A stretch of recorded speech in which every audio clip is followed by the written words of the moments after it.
রাসূল বলেছেন সর্বশেষে যেই ব্যক্তি মৃত্যুবরণ করবে কবরের অন্ধকার ঘরে তাকে 50,000 বছর থাকা লাগবে।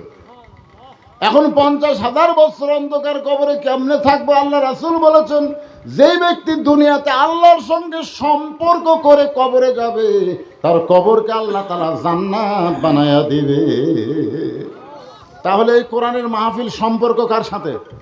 জোরে বলেন, কার সাথে? একটু অন্ধকার হয়েছে লাভ দিয়ে উঠছেন। আচ্ছা, অন্ধকার আপনি কোথায় যাবেন? বাড়ি যাবেন? অনেক মানুষ বাড়ির যাবার চায় হাসপাতালে যায়, জানেন? অনেক মানুষ বাড়ির যাওয়ার জন্য মোটরসাইকেল ছাড়ছে, ওরে তেমাতার যা পড়ে যায়, ও বাবারে মারে, পরের বাড়ির যাওয়া হয়নি, হাসপাতালে যাওয়া লাগছে। আমার জীবনে বহু দেখছি। তড়িঘড়ি পাড়াপাড়ির দরকার নাই, ওয়াজ শেষ হয়ে গেছে। কারণ 12টা পর্যন্ত আমি ওয়াজ করি, 12টার পর ওয়াজ করি না।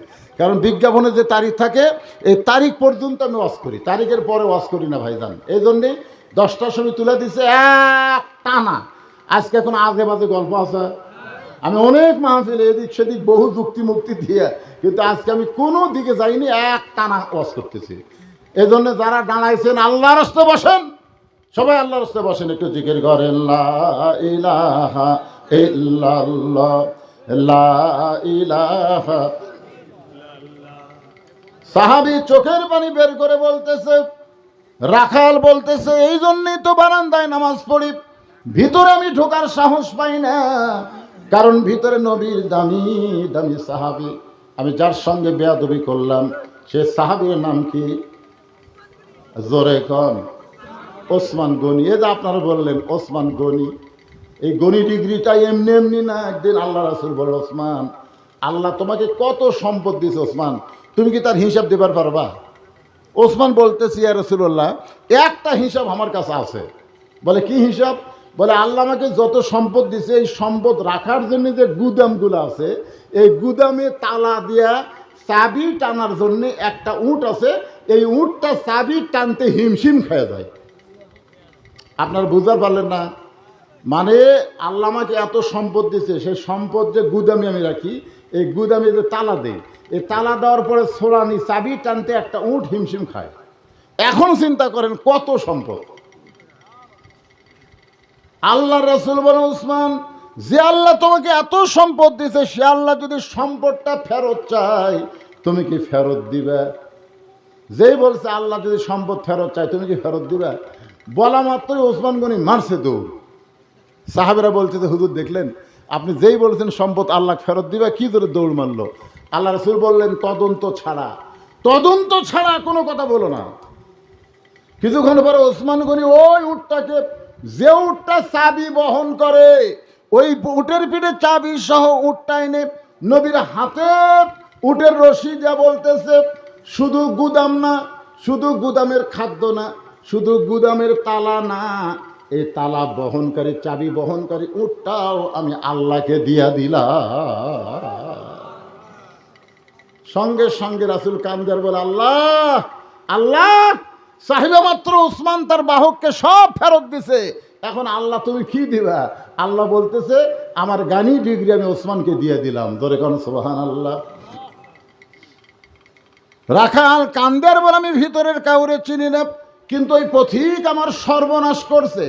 আঙ্গুল দিয়ে ওমর ফারুকের দিকে তাকায় বলতেছে, ওই পথিক আমার সর্বনাশ করছে, ওই পথিক আমারে কইছে ওমরকে যদি দেখবার চাও তাহলে সামনে কাতারে নামাজ পড়া লাগবে। আমার সারা জীবনের সাধনা একটাবার শুধু হযরত ওমরকে আমি দেখতে চাই। এখন ওমরকে দেখতে এসে ওমরের মেহরাবে যদি আমি ওই পথিককে দেখতে পাই তাহলে তোমরাই বলো আমার লোকমা দেওয়া ছাড়া তো উপায় নাই। আমি আল্লাহ আকবার লোকমা দিয়া ওই পথিককে মেহরাব থেকে সরাই দিব, ওই জায়গায় হযরত ওমরকে আমি এক নজর দেখতে চাই। হাজার হাজার সাহাবীরা কান্দে। সমস্ত সাহাবী যখন কাঁদতেছে, রাখাল চিল্লায় বলে বারান্দায় নামাজ পড়া ভালো, এই ভিতরে কেন কান্দা কান্দি শুরু হয়ে গেল? ওসমান গনি বলে, রাখাল ভাই, ভিতরে কান্দার কারণ হলো তুমি তারে পথিক পথিক বলতেছ, তিনি হলেন হযরত ওমর।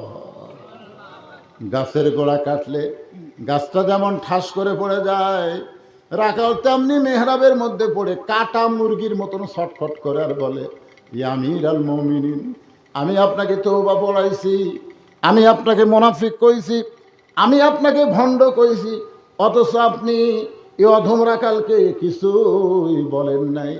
সঙ্গে সঙ্গে ওমর ফারুক বলতেছেন, আত্তাকুল্লাহ হাক্কা তুকাতিহি ওয়ালা তামুতুন্না ইল্লা ওয়া আনতুম মুসলিমুন।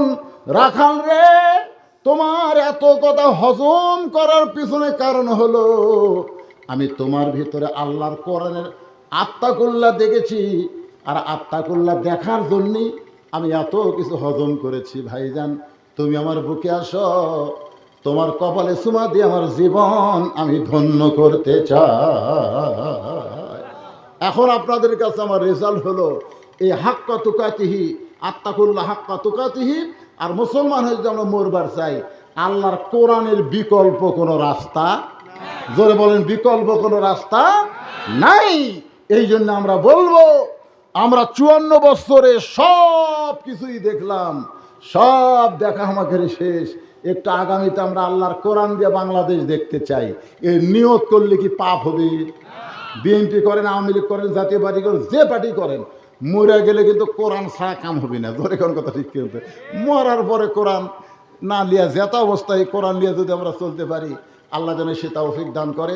আজকের মাহফিলের সম্মানিত প্রধান অতিথি ভাই আমার এসেছেন। উনি আমি ওয়াজ শুরু করার পরেই সাথে সাথে উনি এসেছেন। উনি বলতেছেন আমি কিছু বলবো না। ভাই কিছু বলবে না? কিছুই বলবে না ভাই, কিছুই বলবে না। সভাপতি সাহেব আপনি কিছু বলবেন না? সভাপতি সাহেব কিছু বলবেন? ভাই কিছুই বলবেন না। মুরব্বী আমার, মাশাআল্লাহ, দেন হাত দেন। এখন আমরা একটু দোয়া করে দিব। আল্লাহুম্মা আমিন, আল্লাহুম্মা আনতাস সালাম ওয়া মিনকাস সালাম, তাবারাকতা ইয়া যাল জালালি ওয়াল ইকরাম। আচ্ছা, আয় আল্লাহ তাআলা, তোমার এই গ্রামের যুবকেরা কষ্ট করে, প্রবাসীরা কষ্ট করে, মেহনত করে আজকের এই জান্নাতের বাগান লাগাইছে। আল্লাহ মেহেরবানি করে আজকের এই মাহফিল আমাদের সকলের হেদায়েতের জন্যে, নাজাতের জন্যে, জান্নাতের জন্যে কবুল করে নাও। এই মাহফিলের শুরু থেকে শেষ পর্যন্ত যত আলোচনা হয়েছে আল্লাহ, এর মধ্যে যদি কোনো ভুল হয় মাফ করে দাও। এর যা হাদিয়া মঞ্জুর করো সোনার মদিনায় নবী পাকের রওজা মুবারকে আল্লাহ কবুল করে নাও। তামাম আম্বিয়াই কেরাম, আসহাবে কেরাম, আউলিয়াই কেরাম, পীর মাশায়েখ, বুজুর্গানে কেরাম, তামাম পৃথিবীর মাটির নিচে যত মুমিন মুমিনা আছে আল্লাহ সকলের আরওয়াহ ফরেহাদিয়া কবুল করো। আল্লাহ আমরা যারা হাত তুলেছি, আমাদের জনম দুঃখনী মা যাদের কবরে চলে গেছে, যাদের বাবা কবরে গেছে, আল্লাহ মেহেরবানি করে মা বাবা কবর জান্নাতের টুকরা বানিয়ে দাও। আয় আল্লাহ তাআলা, আমাদের দাদা দাদি, নানান আত্মীয় স্বজন, শ্বশুর শাশুড়ি যারা কবরে গেছে মাফ করে দাও। এই গ্রামের গোরস্থানে যত মুর্দা শুয়ে আছে আল্লাহ কবরকে জান্নাতের টুকরা বানিয়ে দাও। আল্লাহ আমরা সবাই ফিলিস্তিনের মুসলমানের জন্য প্রাণ খুলে একটু দোয়া করব। আল্লাহ রে, আজকে ফিলিস্তিনের গাজায়, ফিলিস্তিনে এত মানুষকে তারা হত্যা করতেছে, এত মুসলমান শিশু বাচ্চাদেরকে তারা মারতেছে। আল্লাহ গোটা বাংলাদেশ সহ পৃথিবীর সমস্ত মুসলমান এই ফিলিস্তিনের মুসলমানের পক্ষ নিয়ে আন্দোলন করতেছে।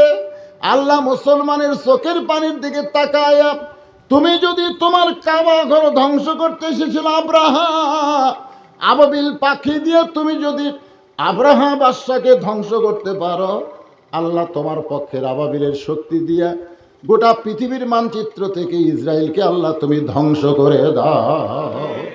আল্লাহ ইহুদির বাচ্চাদেরকে তুমি ধ্বংস করে দাও। আল্লাহ আল্লাহ আল্লাহ ফিলিস্তিনে যারা জীবন দিল, জীবন দিচ্ছে, আল্লাহ সব জীবন দেওয়াকে তুমি শাহাদত হিসাবে কবুল করে নাও।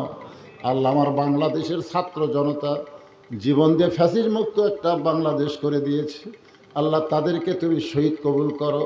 যারা পঙ্গু অবস্থায় আছে হাসপাতালে তাদেরকে সুস্থতা দান করো। আজকের মাহফিলের সম্মানিত সভাপতি অসুস্থ অবস্থায় আছে, আল্লাহ সুস্থ করে দাও। আমি নিজেও অসুস্থ, আমার মতো যারা অসুস্থ হাত তুলেছে আল্লাহ সবাইকে সুস্থতার নিয়ামত দান করো। আজকের মাহফিলের সম্মানিত প্রধান অতিথি কবুল করো, বিশেষ অতিথি কবুল করো, সম্মানিত অতিথিদের কবুল করো। আমার মা বোনদেরকে আল্লাহ তুমি কবুল করো। আমার মা বোনদেরকে মা ফাতেমার চরিত্র দিও, আমার মা বোনদেরকে পর্দা নিশে আল্লাহ তুমি কবুল করো। আল্লাহ মেহেরবানি করে কে কোন নিয়তে হাত তুলেছে আল্লাহ সকলের নেক নিয়ত নেকাশাকে পূরণ করে মৃত্যুর সময় জবানে জারি করে দিও লা ইলাহা ইল্লাল্লাহু মুহাম্মাদুর রাসূলুল্লাহ সাল্লাল্লাহু আলাইহি সাল্লাম। আসসালামু আলাইকুম ওয়া রাহমাতুল্লাহি ওয়া বারাকাতুহু।